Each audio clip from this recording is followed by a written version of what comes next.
नमस्कार विद्यार्थी मित्रांनो, अहिल्याबाई करिअर अकॅडमीमध्ये सर्वांचे स्वागत. तर विद्यार्थी मित्रांनो, आपण आपल्या या चॅनलवर कृषी घटक, मराठी व्याकरण, GS आणि इतर आपल्याला जे पण आपल्या स्पर्धा परीक्षेला जे विषय आहेत ते सर्वांचे आपण लेक्चर या यूट्यूब चॅनलवर घेत असतो. तर विद्यार्थी मित्रांनो, कृषी घटक जर विचार केला तर याच्यावर आपल्या चॅनलवर जवळपास 55 व्हिडिओ फक्त आणि फक्त कृषी घटकचे आहेत. आणि त्यानंतर दुसरे व्हिडिओ जे आपण घेत आहोत ते इतर जे आहेत ते मध्ये GS आलं, मराठी आलं, हे पण आहेत. तर आज आपण आपल्या या चॅनलमध्ये जे बी विद्यार्थी आपल्या चॅनलवर जे बी लेक्चर पाहत असतात, तर विद्यार्थी मित्रांनो तुम्हाला आवडत असेल तर तुम्ही चॅनलला सबस्क्राईब करा आणि तुमच्या मित्रांना लिंक शेअर करा. तर विद्यार्थी मित्रांनो, चला आपण आपल्या प्रश्नाकडे वळूया. तर आजचा पहिला प्रश्न आहे ते म्हणजे खालील तद्भव शब्दाचे गट कोणते? तद्भव शब्दाचा आपल्याला गट ओळखायचे. तर पहिले आपल्याला तद्भव शब्दाचा गट ओळखण्यापूर्वी तद्भव म्हणजे काय हे आपल्याला माहीत पाहिजे. तर तद्भव म्हणजे काय? ज्यामध्ये संस्कृतमधून जे एखादा शब्द येतो आणि ते जशा तसे न येता ज्याच्यामध्ये बदल होतो. काय बदल होतो त्याला काय म्हणतात? त्याला म्हणतात तद्भव शब्द. तर असा कोणता पर्याय आहेत ज्यामध्ये बदल होऊन येतात? तर यामध्ये 2 पर्याय आहेत. ते म्हणजे चारपैकी कोणते कोणते आहेत हे पहिल्यांदा आपण आपला पर्याय पाहूया. ते म्हणजे ओष्ठ, आग, कागज, त्यानंतर झाड, बोका, झोप, त्यानंतर काम, तांब्या, कष्ट, अक्का, खिला आणि खिसा आणि चप्पल. काय आहेत यापैकी? तर यापैकी जे प्रश्नाचं उत्तर आहे आपल्या ते म्हणजे या प्रश्नाचं उत्तर आहे 1 नंबर आणि 3 नंबर. काय? 1 नंबर आणि 3 नंबर हे आपल्या प्रश्नाचं उत्तर आहे. आता हे आपल्याला माहीत आहे, हे 1 आणि हे 1 म्हणजे ओठ, आग, काच आणि काम, तांब्या, कष्ट हे शब्द आपल्या प्रश्नाचे उत्तर आहे. ते तद्भव शब्द आहेत. ओठ, आग, काच यामध्ये जेव्हा संस्कृतमधून येतात तेव्हा यामध्ये बदल होतात. काम, तांब्या आणि कष्ट हे लक्षात ठेवा. आणि जे दुसरे शब्द आहेत ते पण माहीत असले पाहिजेत. जे आता याच्यामध्ये जर विचार केला, अक्का, खिसा, चप्पल हे शब्द कोणते आहेत? अक्का, खिसा, चप्पल हे शब्द जे आहे हे कानडी शब्द आहेत. काय? कानडी शब्द आहे हे लक्षात ठेवा. कोणते? कानडी शब्द आहे. कोणते? अक्का, खिसा आणि चप्पल. त्यानंतर दुसरे जे आहेत झाड, त्यानंतर बोका आणि झोप. झाड, बोका आणि झोप हे शब्द कोणते आहेत? तर हे शब्द आहेत देशी. काय आहेत? देशी शब्द आहेत. हे लक्षात ठेवा. तर आपला पर्याय कोणता आहे? ते म्हणजे पहिल्या नंबरचा पर्याय आपल्या प्रश्नाचं उत्तर आहे. अ आणि क हे लक्षात ठेवा. त्यानंतर पुढचा प्रश्न, सम हा उपसर्ग लागून बनलेले खालीलपैकी कोणते शब्द उपसर्ग साधित शब्द आहे? सम हा उपसर्ग लागून बनलेले खालीलपैकी कोणते शब्द उपसर्ग साधित शब्द आहे? आपल्याला सांगत आहे की सम हा शब्द जोडून कोणता शब्द झालेला आहे, म्हणजे जे उपसर्ग झाले आहेत, म्हणजे सम हा शब्द जोडून जे शब्द तयार केला आहे त्याला आपण कोणता उपसर्ग साधित शब्द आहे जे सम शब्द जोडून बनलेला आहे? तर कोणते कोणते शब्द आहेत? संघ आहे, संचार आहे, संस्कार आहे की संजय आहे? तर कोणता आहे? तर या प्रश्नाचं उत्तर कोणतं आहे? तर ते म्हणजे 2 नंबर आहे. ते म्हणजे अ आणि क. कोणतं? अ आणि क या प्रश्नाचं उत्तर आहे. हे लक्षात ठेवा. अ आणि क म्हणजे का आहे, कसं आहे, आपण ते त्याची पाहणारच आहोत. तर अ आणि क हे आहे. हे जर विचार केला आपण, सम हा शब्द उपसर्ग साधित आपण कसं तयार झाले? तर एक लक्षात ठेवा, जेव्हा यामध्ये जर फोड केली आपण, सम जे शब्द आहे सम प्लस ग काय होतो? संग. हे संघ हे लक्षात ठेवा. हे काय झालं? जे उपसर्ग साधित शब्द झालं. आपल्याला पहिली गोष्ट तर ही माहीत पाहिजे की उपसर्ग म्हणजे काय? उपसर्ग आणि प्रत्यय घटित ते पहिले पाहू आपण. कारण तुम्हाला त्याची कन्सेप्ट माहीत असली तरच त्या प्रश्नाचं उत्तर येणार आहे. उपसर्ग काय असतो? उपसर्ग काय असतो? तरी उपसर्ग सांगा पहिले. तर उपसर्ग हा केव्हाही शब्दाच्या जो शब्द असतो शब्दाच्या आधी जोडलेला असतो. शब्दाच्या आधी जोडलेला असतो. हे लक्षात ठेवा. जोडलेला असतो. आणि जे प्रत्यय असतो, काय?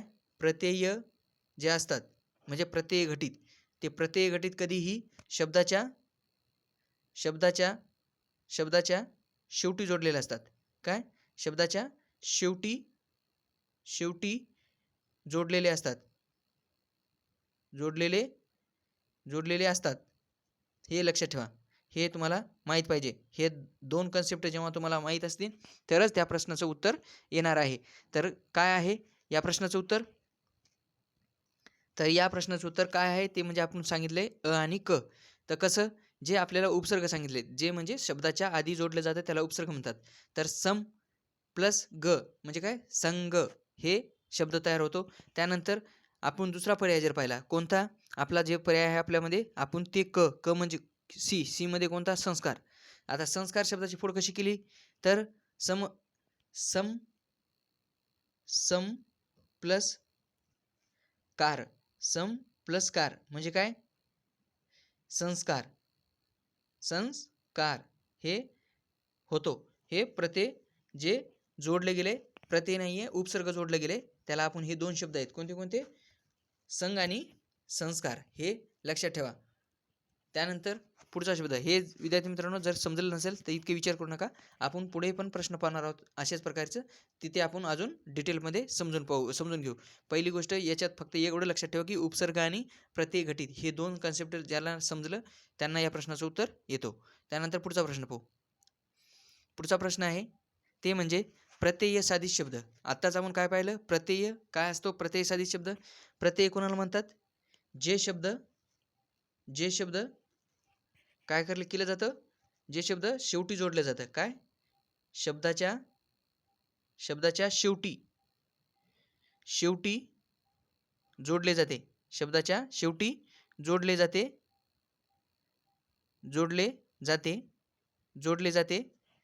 ते शब्द काय असतात? त्या शब्दाला आपण जे प्रत्यय आपण शेवटी जोडतो त्याला आपण म्हणतो प्रत्यय साधित.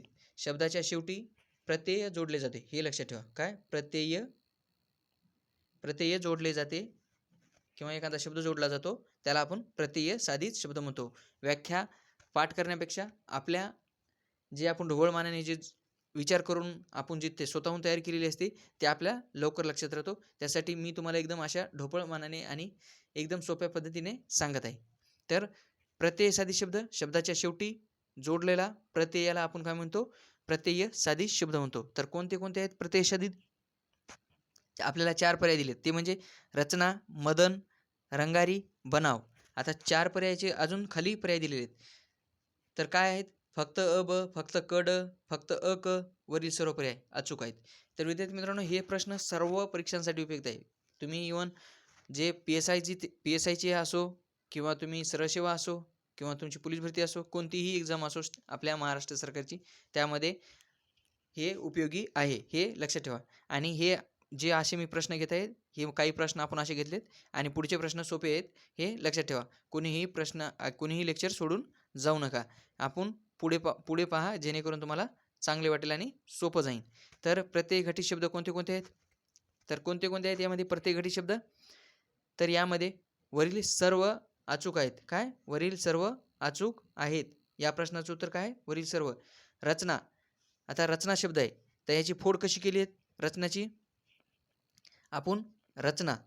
तर रचना या शब्दाची फोड कशी केली? त्यांनी प्रत्यय साधित आपल्याला कसं बनवले त्यांनी हे आपल्याला माहीत पाहिजे. रचनाचा प्रत्यय साधित कसं बनवले? रच याला कोणतं प्रत्यय लागले? अना. काय? अना हे प्रत्यय लागले. आना म्हणजे रचना आना हे प्रत्यय लागून हे रचना शब्द तयार झाला आहे. त्यानंतर मदत. दुसरा कोणता? मदत. यामध्ये कोणता प्रत्यय लागले? तर मदन आहे. सॉरी मित्रांनो, मदन आहे. तर मदन या शब्दाला कोणता प्रत्यय लागून तयार झालेला आहे? तर मदन हा शब्द मद प्लस अन. मद प्लस अन हे प्रत्यय लागून तयार शब्द झालेला आहे मदन. त्यानंतर रंगारी. काय? रंगारी हा शब्द कसा तयार झाले? तर रंगारी हा शब्द हे रंग प्लस आरी हे प्रत्यय लागलेले आहे. त्यानंतर दुसरा आहे बनाव. काय? बनाव हा शब्द कसा तयार झाले? तर हे शब्द झाले ते म्हणजे बन प्लस आव. बन प्लस आव. हे जे आना, अन, आरी, आव हे काय आहे, हे प्रत्यय साधित आहेत आणि ते कोणते प्रत्यय आहेत, मराठी प्रत्यय आहेत, हे लक्षात ठेवा. रचना, रचना शब्दाची फोड कशी केली त्यांनी, रच प्लस आना, आना प्रत्यय लागून आना हे प्रत्यय जोडून रचना हे केलं. आणि मदत, मदनला अन प्रत्यय जोडून मदन केलं. आणि रंगारी या शब्दाला आरी प्रत्यय जोडून रंगारी केलं. आणि बनाव या शब्दाला बन प्लस आनव, आव, आव शब्द आव हे प्रत्यय जोडून केलंय बनाव, हे लक्षात ठेवा. त्यानंतर पुढचा प्रश्न पाहू आपला. हे जर समजत असेल विद्यार्थी मित्रांनो तर प्लीज आपल्या या व्हिडिओला लाईक करा. हे प्रश्न अतिशय महत्त्वाचे आहेत आणि आपण हार्ड जर पाहत असाल तर आपल्याला सोपे सहज येणार आहेत, हे लक्षात ठेवा.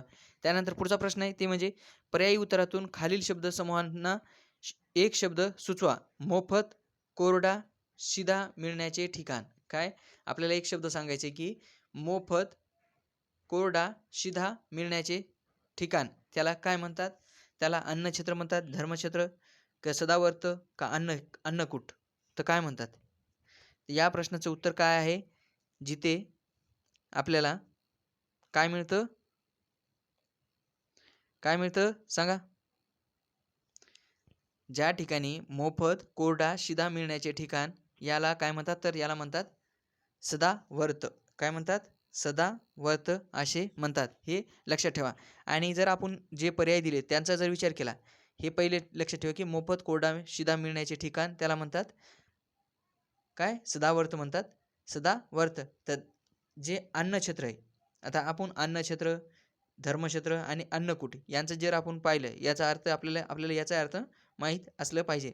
तर अन्नछत्र, अन्नछत्राचं काय आपण काय म्हणू शकतो, त्या अन्नछत्राला आपण म्हणू शकतो मोफत अन्न मिळण्याचे ठिकाण. काय, अन्नछत्राला आपण अन्न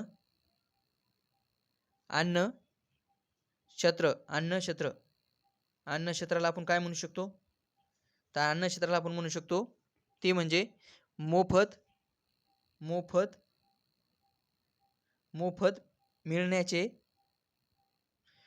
मोफत अन्न मिळण्याचे करा, जेणेकरून तुम्हाला मोफत अन्न मिळण्याचे, मोफत अन्न मिळण्याचे, मोफत अन्न मिळण्याचे, मिळण्याचे, मिळण्याचे, मोफत अन्न मिळण्याचे ठिकाण, मोफत अन्न मिळण्याचे ठिकाण याला काय म्हणतात, तर याला म्हणतात अन्नछत्र.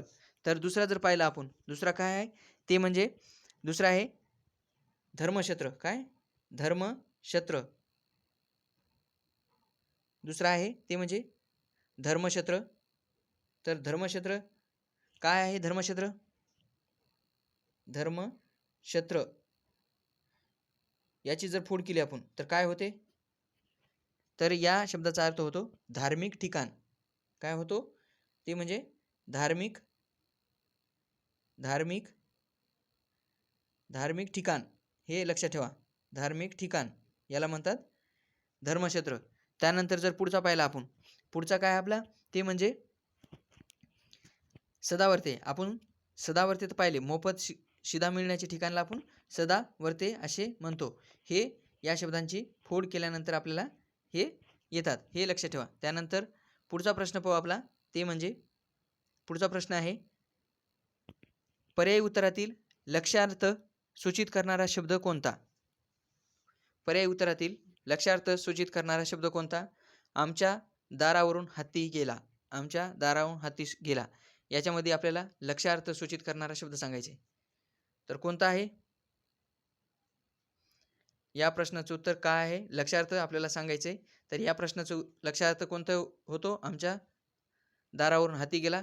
लक्ष्यार्थ सूचित करणारा शब्द आहे ते म्हणजे दारावरून. काय, दारावरून हा आहे. या शब्दाचा जर आपण लक्ष्यार्थ साजेसा घेतला तर काय होईल, दारावरून या शब्दाचा अर्थ होतो दारावरून म्हणजे, दारावरून म्हणजे, दारावरून म्हणजे, दारावरून म्हणजे काय होतो याचा अर्थ, तर दारा समोरून, दारा समोरून, समोरून गेला, दारा समोरून गेला असा याचा अर्थ होतो, हे लक्षात ठेवा. जेव्हा याचा लक्ष्यार्थ या शब्दाचा अर्थ काय होतो, लक्ष अर्थ काय निघतो याचा, तर दारावरूनचा अर्थ काय होतो, दारासमोरून, माझ्या म्हणजे आमच्या दारासमोरून हत्ती गेला असा याचा अर्थ होतो, हे लक्ष ठेवा. त्यानंतर पुढचा प्रश्न पाहू आपला, ते म्हणजे संमतीदर्शक केवलप्रयोगी अवयव खालीलपैकी अचूक उदाहरण ओळखा. आपल्याला संमतीदर्शक केवलप्रयोगी अवयवाचं उदाहरण ओळखायचे, कोणतं आहे? या प्रश्नाचं उत्तर काय आहे? अबब, केवढा मोठा नाक तो, वा वा फारच छान झाले, छे छे त्याशे जमणारच नव्हते, ठीक हे अतिशय उत्तम झाले. काय आहे संमतीदर्शक केवलप्रयोगी अवयव, कोणता आहे? या प्रश्नाचं उत्तर काय आहे? तर या प्रश्नाचं उत्तर आहे ते म्हणजे नंबर आपलं ते आहे डी. कोणतं? डी. म्हणजे काय? पर्याय क्रमांक 4 आपल्या या प्रश्नाचं उत्तर आहे. संमती म्हणजे काय? संमती म्हणजे या शब्दाचा अर्थ काय होतो, तर एखाद्याला आपण मान्यता देणे म्हणजेच काय, संमती देणे असा होतो. तर यामध्ये कोणता आहे? ठीक हे अतिशय उत्तम झाले. ठीक कोणते कोणते शब्द लक्षात ठेवा, जे संमती दर्शविणारे शब्द कोणते असतात, त्यामध्ये एक आहे ठीक, त्यानंतर उच्छा, त्यानंतर हो, त्यानंतर बरं. बरं आहे, बरं एक आहे, बरा, हे शब्द आहेत काय, संमती दर्शक, हे लक्षात ठेवा. त्यानंतर विद्यार्थी मित्रांनो, काही जर व्हिडिओ आपलं जे घेताना अडकला असेल तर सॉरी विद्यार्थी मित्रांनो. त्यानंतर पुढचा प्रश्न पाहू आपला, ते म्हणजे पर्यायी उत्तरातील रीतिवाचक क्रियाविशेषण अवयव ओळखा. पर्यायी उत्तरातील आपल्याला काय, रीतिवाचक क्रियाविशेषण अवयव ओळखायचे. रीतिवाचक कोणता आहे? तर रीतिवाचक कोणता आहे? रीतिवाचक आपल्याला सांगायचे कोणता आहे क्रियाविशेषण, ते आहेत पर्याय 1 आहे का, पर्याय 1 येथे तिथे, पर्याय बी काल उद्या, पर्याय सी हळू सावकाश आणि पर्याय डी यापैकी नाही. तर काय आहे या प्रश्नाचं उत्तर? तर आपल्याला सांगायचे रीतिवाचक क्रियाविशेषण अवयव. तर कोणता आहे? तर हळू सावकाश. या प्रश्नाचं उत्तर काय आहे? ते आहे हळू सावकाश, हे या प्रश्नाचं उत्तर आहे. ते म्हणजे पर्याय क्रमांक सी हे आहे. क्रिया कशी घडते हे दर्शवणारे शब्द म्हणजे काय, रीतिवाचक क्रियाविशेषण अवयव असते. काय एक लक्षात ठेवा, क्रिया कशी घडते, क्रिया कशी घडते हे दर्शविणारे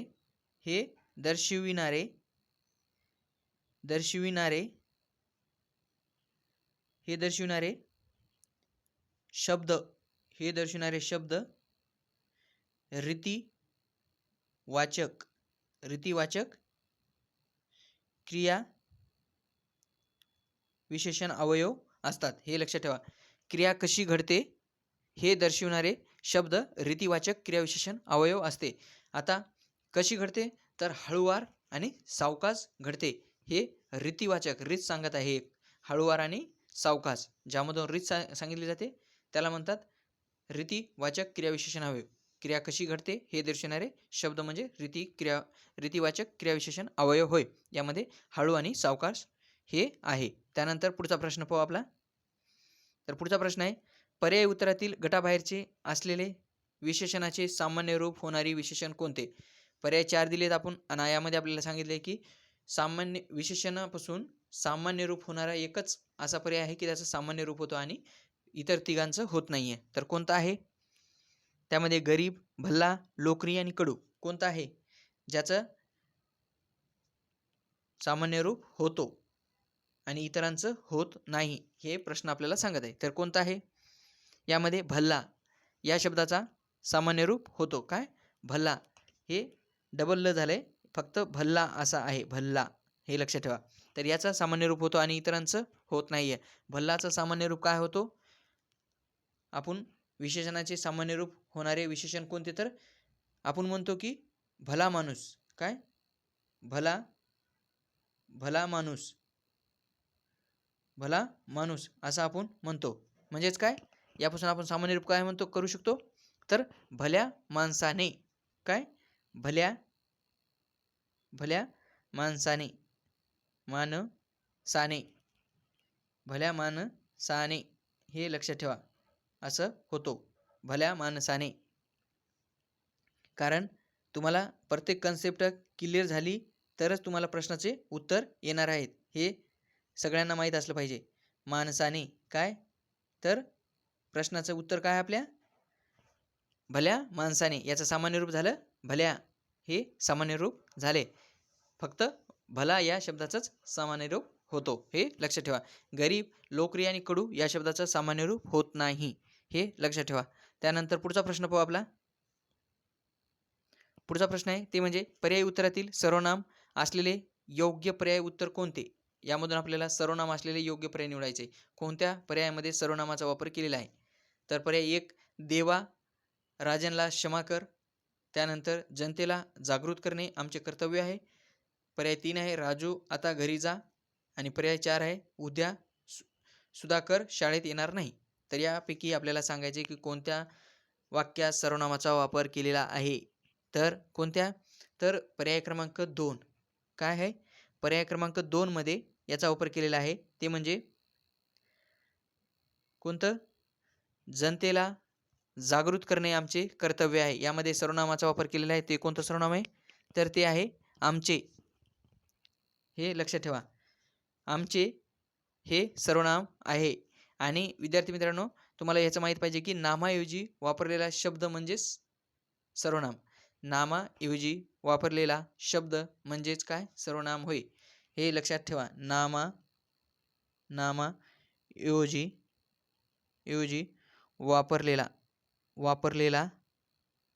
वापरलेला शब्द म्हणजे काय, सर्वनाम होय.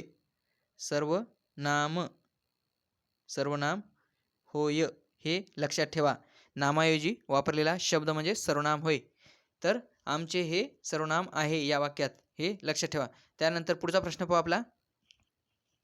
केवळ प्रयोगी अवयवाविषयी विचार करा. आता 2 पर्याय दिलेत आणि केवळ प्रयोगी अवयवाबद्दल आपल्याला माहिती विचारली की कोणता बरोबर आहे. तर पर्याय क्रमांक 1 आहे ते म्हणजे केवळ प्रयोगी अवयवाचे वर्गीकरण त्यांच्या स्वरूपावरून ठरवितात. बी नंबरचा पर्याय आहे केवळ प्रयोगी अवयवाचे वर्गीकरण त्यांच्या ती अवयव कोणती भावना व्यक्त करतात त्याच्यावरून ठरवितात. तर काय आहे, तर या 2 पर्यायापैकी कोणता आहे पर्याय बरोबर. तर केवळ प्रयोगीविषयी जे पर्याय क्रमांक 2 आहे हे योग्य माहिती सांगत आहे. काय, पर्याय क्रमांक 2 हे उत्तर आहे आपल्या प्रश्नाचं. केवळ प्रयोगी अवयवाचे वर्गीकरण त्यांच्या ती अवयव कोणती भावना व्यक्त करतात त्यावरून ठरवितात. त्या भावनेवरून आपण केवळ प्रयोगाचे प्रकार पाडतो किंवा केवळ प्रयोगी अवयव ठरवितो, हे लक्षात ठेवा. त्यानंतर पुढचा प्रश्न ते म्हणजे खालील वाक्यातील अधोरेखित शब्दाचा प्रकार ओळखा. खालील वाक्यातील अधोरेखित शब्दाचा प्रकार ओळखा. आपल्याला कशाखाली अंडरलाईन केली, ती म्हणजे असल्या या शब्दाखाली अंडरलाईन केलेली आहे त्यांनी. काय, असल्या या शब्दाच्या खाली अंडरलाईन केले. असल्या झोपड्या ठेवून काय करायचे, असल्या झोपड्या ठेवून काय करायचे. तर असल्याखाली अंडरलाईन आहे आणि 4 पर्याय दिले. ते मध्ये सामान्य नाम, सर्वनामिक विशेषण आणि भाववाचक नाम. काय आहे असल्या, तर असल्या हे सर्वनामिक विशेषण आहे. काय, सर्वनामिक विशेषण. असल्या हे सर्वनामिक विशेषण म्हणजेच काय, हा कशापासून तयार झालेला आहे. हा असल्या हा शब्द कशापासून तयार झालेला आहे, हा पासून हा शब्द तयार झाले. म्हणजे कसं, असा, असल्या, असला, असा, हे लक्षात ठेवा. असा, त्यानंतर पुढचा आहे असल्या, असा, असल्या, त्यानंतर आहे एक म्हणजे ते म्हणजे असला, असला, हे सर्वनाम आहेत. हे जर विचारलं तुम्हाला असा, असला, असल्या काय आहे, तर हे सर्वनाम आहे, हे लक्षात ठेवा. त्यानंतर पुढचा प्रश्न, पर्याय उत्तरातील मिश्र वाक्य कोणते. 4 पर्याय दिलेले आहेत. आपल्याला कोणतं आहे मिश्र वाक्य विचारलंय. 1 नंबर, 2 नंबर, त्यानंतर 3 नंबर आणि 4 नंबर. तर कोणतं आहे या 4 पैकी आपल्याला मिश्र वाक्य ओळखायचे. कोणतं आहे या 4 पैकी. असे करणे तुला शोभत नाही, तू असे करतोस तुला शोभत नाही. पर्याय 3 आहे ते तू जे करतोस ते तुला शोभत नाहीत. आणि 4 आहे तू असे करतोस आणि ते तुला शोभत नाही. तर या पर्यायापैकी कोणता मिश्र वाक्याचं वाक्य आहे ते म्हणजे पर्याय क्रमांक 3. ते म्हणजे तू असे करतोस ते तुला शोभत नाही. जेव्हा 2 शब्दयोगी अवयने किंवा वाक्य जोडले जाते त्याला आपण म्हणजे 2 जे याच्यामध्ये तू आणि ते हे शब्दापासून जे वाक्य जोडले जाते त्याला आपण मिश्र वाक्य म्हणतो. जसे की जर जर तर यासारख्या शब्दापासून जेव्हा वाक्य जोडलं जातं त्याला पण आपण म्हणू शकतो मिश्र वाक्य. हे तुम्हाला माहीत असलं पाहिजे, कारण जेव्हा जोडीच्या उभयनाव्याने जोडलेले वाक्य मिश्र वाक्य असतात. काय? जोडीच्या उभयनाव्य, मी शब्दयोगी म्हणलो, सॉरी मित्रांनो, मी चुकून म्हणलो. हे लक्षात ठेवा की जोडीच्या उभयनावी अव्ययाने जोडलेले वाक्य हे मिश्र वाक्य असतात. काय? जोडीच्या उभयनावी अव्ययाने जोडलेले वाक्य हे मिश्र वाक्य असतात. त्यामध्ये जसं की पर्याय जे आपला 4 आहे हे चुकीचं आहे. हे तू असे करतोस आणि ते तुला शोभत नाही. आणीने जोडलेले वाक्य हे काय असतात? आणीने जोडलेले वाक्य हे काय असतात? तर हे संयुक्त वाक्य असतात. काय असतात? तर हे संयुक्त वाक्य असतात. आणीने जोडलेले वाक्य हे संयुक्त वाक्य असतात. असे करणे तुला शोभत नाही हे केवल वाक्य असतात, म्हणजे साधे वाक्य असतात. तू असे करतोस तुला शोभत नाही हे पण आपण म्हणू शकतो केवल वाक्य आहे. हे लक्षात ठेवा. त्यानंतर पुढचा प्रश्न पाहू आपला. जेव्हा 2 उभयनाव्याने जोडलेले वाक्य हे मिश्र वाक्य असते हे लक्षात ठेवा. तू आणि ते हे 2 उभयनावी अवयव आहेत हे लक्षात ठेवा. त्यानंतर पुढचा प्रश्न ते म्हणजे जोड्या जुळवायच्या आपल्याला. अ गट आणि ब गट दोन आपल्याला 4 जोड्या दिलेल्या आहेत. 4 पैकी आपल्याला योग्य जोडी लावायची आहे. तर विभक्ती बहुरी, नत्र बहुरी, सहबहुरी आणि प्रादिबहुरी. तर विभक्ती बहुरीचा कोणतं उदाहरण आहे? तर यामध्ये विभक्ती बहुरीचा कोणतं उदाहरण आहे ते म्हणजे लक्ष्मीकांत. लक्ष्मीकांत याचं फोड जर केली तर काय होतो? लक्ष्मीकांत याची फोड केली तर काय होईल? लक्ष्मी आहे कांता ज्याची तो विष्णू. काय? लक्ष्मी आहे कांता, मी तोंडी सांगतोय लक्षात ठेवा. लक्ष्मी आहे कांता ज्याची तो म्हणजे कोण? विष्णू. हे विभक्ती बहुरीचा उदाहरण आहे हे लक्षात ठेवा. त्यानंतर दुसरा आहे नत्र बहुरी. आता नत्र बहुरी कोणता आहे पर्याय नत्र बहुरीचा? तर ते म्हणजे अवयव. काय आहे? अवयव. हे नत्र बहुरी बहुरी समासाचा उदाहरण आहे. नत्र बहुरी तर कोणता आहे? अवयव हे आहे. कारण तुम्हाला माहीत पाहिजे की नत्र जेव्हा तुम्हाला विचारल्यानंतर का, तर हे तुम्हाला सांगता आलं पाहिजे की अवयवच का, तर अभाव नकार दर्शक उपसर्गाने सुरू होणारा शब्द हे नत्र बहुरी समासाचे असते. काय? अभाव नकार दर्शक उपसर्गाने सुरू होणारा शब्द हे नत्र बहुरी समासाचा असतो. त्यानंतर सहबहुरी. आता सहबहुरी हे काय आहे? यामध्ये कोणता पर्याय आहे? सहबहुरीचं उदाहरण कोणतं आहे? तर सादर. सादर हा सहबहुरी आहे हे लक्षात ठेवा. सहबहुरीमध्ये कोणते कोणते प्रत्यय येतात माहिती आहे का? सहबहुरीचा जर विचार केला तर यामध्ये सह आणि स हे यांनी जोडलेले शब्द असतात. त्याला सहबहुरी हे लक्षात ठेवा. सहबहुरी म्हणतात. सहबहुरी समास असे म्हणतात हे लक्षात ठेवा. त्यानंतर प्रादिबहुरी. प्रादिबहुरीचं उदाहरण कोणतं आहे? तर प्रादिबहुरीचं हे काय आहे? प्रादिबहुरीचं सुलोचना. काय? प्रादिबहुरीचा सुलोचना हे आहे हे लक्षात ठेवा. आणि प्रादिबहुरीमध्ये जर विचार केला तर प्रादिबहुरीमध्ये कोणते कोणते शब्द असतात माहिती आहे का? प्र, त्यानंतर परा, प्रा, त्यानंतर सु, त्यानंतर दुसरा आहे दूर. हे लक्षात ठेवा. परा, सु आणि दर हे दूर हे शब्द असतात. कशामध्ये? तर ते प्रादिबहुरी समासामध्ये. हे लक्षात ठेवा. त्यानंतर पुढचा प्रश्न पाहू आपला. परत जोडी आहे हे लक्षात ठेवा. तर कोणता आहे? आधी जन्मलेला, मागून जन्मलेला, तिथी वार न ठरवता आलेला आणि उदयाला येत असलेला. तर आधी जन्मलेला कोण असतो? तर त्याला काय म्हणतात? अग्रज. आधी जन्मलेला त्याला म्हणतात अग्रज. आधी जन्मलेला अग्रज. मागून जन्मलेला काय म्हणतो? अनुज. आणि तिथी वार न ठरवता आलेला त्याला म्हणतात आगंतुक. आणि उदयाला येत असलेला ते म्हणजे उदयानुमुख हे आहे. आधी जन्मलेला अग्रज, मागून जन्मलेला अनुज, तिथीवार न ठरवता आलेला आगंतुक आणि उदयाला येत असलेला उदयोन्मुख हे आहे. त्यानंतर पुढचा प्रश्न आहे, पर्यायी उत्तरातून नकारार्थी वाक्य रूपांतर असलेले वाक्य कोणते? पर्यायी उत्तरातून नकारार्थी वाक्य रूपांतर असलेले वाक्य कोणते? 4 पर्यायापैकी आपल्याला नकारार्थी वाक्य ओळखायचे आहे. हे सांगा. तो घरी खात्रीने येईल. तो खरंच का घरी येईल? तो घरी आल्याशिवाय राहायचा नाही. त्यानंतर अरेच्चा तो घरी येणार. तर या 4 पर्यायापैकी कोणतं उत्तर आहे? आपल्याला नकारार्थी सांगायचे. तर तो म्हणजे पर्याय क्रमांक 3. 3च का? हे लक्षात ठेवा की याच्यामध्ये नकार दर्शवलेला आहे आणि वरील जे 3 पर्याय आहेत त्यामध्ये नकार नाही आहे. जे नकारार्थी वाक्य असतात त्याला आपण नकारार्थी म्हणतो, ज्यामध्ये नाही. कोणते कोणते शब्द असतात माहिती आहे का नकारार्थीमध्ये? नको, नको, न लगे, न लगे, त्यानंतर न, त्यानंतर नाही, नय असे शब्द असतात. नाही हे पी एक असते, नाही हे लक्षात ठेवा. हे शब्द असतात नको, न लगे, न, नये, नाही. हे शब्द नकारार्थी किंवा नकार दर्शवलेला असतो या वाक्यामधून, या शब्दामधून, म्हणून याला नकारार्थी असे म्हणतो. हे लक्षात ठेवा.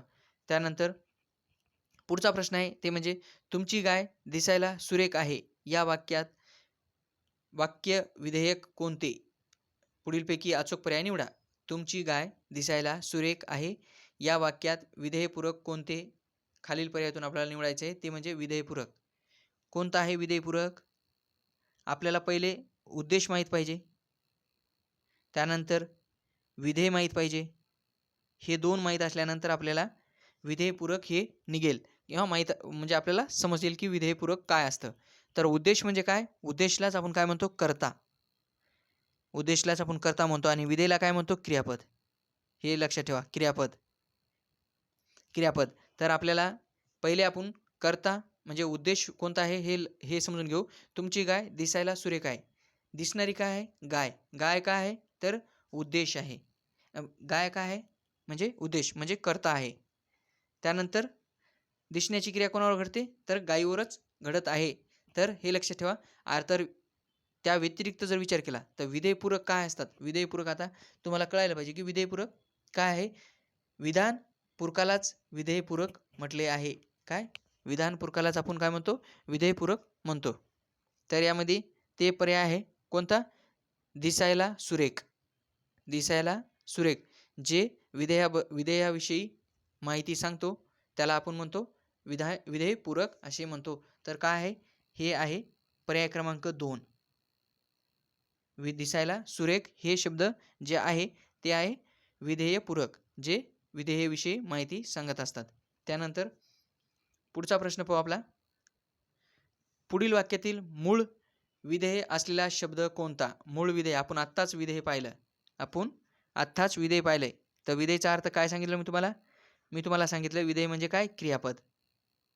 क्रियापद. या वाक्यामध्ये कोणता क्रियापद आहे ते सांगायचे. कोणतं? काल मी पन्हाळा पाहिला. काल मी पन्हाळा पाहिला. या वाक्यामध्ये विधेय कोणता आहे? तर काय आहे? पाहिला. हे काय आहे? पाहिला हे काय? तर हे आहे विधेय. विधेय म्हणजेच काय? क्रियापद आहे. हे लक्षात ठेवा. त्यानंतर पुढचा प्रश्न पाहू आपला. पर्यायी उत्तरातील समानार्थी शब्द नसलेली जोडी कोणती?